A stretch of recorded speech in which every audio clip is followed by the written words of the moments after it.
Sir, ఇప్పుడు IAS coaching జరుగుతున్న దాంట్లో ఇప్పుడు లేటెస్ట్గా ట్రెండ్ మేము వింటుంది ఏంటంటే 1-to-1 కోచింగ్, పర్సనల్ మెంటరింగ్ అనేది చాలామంది తీసుకుంటున్నారు అండ్ ఎక్కువ మక్కువ చూపుతున్నారు అని విన్నాము. సో ఇది ఎందుకు మొదలైంది అంటారు? అండ్ అది షార్ట్ టర్మా, లాంగ్ టర్మా? అంటే ఇక్కడ బేసికల్గా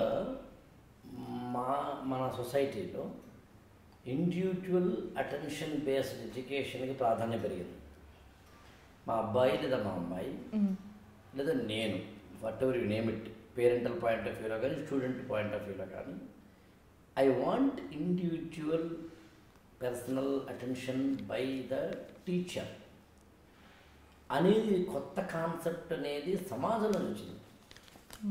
మనందరూ ఇండివిజువల్ ఐసోలేటెడ్ సొసైటీలోకి వెళ్తున్న క్రమంలో వచ్చింది. క్లాస్ రూమ్లో 200 మంది 300 మంది ఉన్న చోట నేను ఏం చదివానో నాకే తెలియని ఒకనొక పరిస్థితి ఏర్పడుతున్నప్పుడు నాకు ఎవరో ఒకరు మెంటార్ ఉంటే బాగుంటుందనే ఐడియాలజీ వచ్చింది. రైట్. ఇంత పెద్ద కాంపిటేటివ్ వరల్డ్లో నేను సక్సెస్ అవ్వాలి అంటే నలుగురితో పాటు గుంపులో గోవిందయ్యలా ఉంటే సరిపోదు. ఇండివిజువల్గా నా స్కిల్స్ ఏంటి, నా స్ట్రెంగ్త్స్ ఏంటి, వీక్నెసెస్ ఏంటి, కేపబిలిటీస్ ఏంటి తెలుసుకోవాలి అనే ఆలోచన వచ్చింది. ఇదొక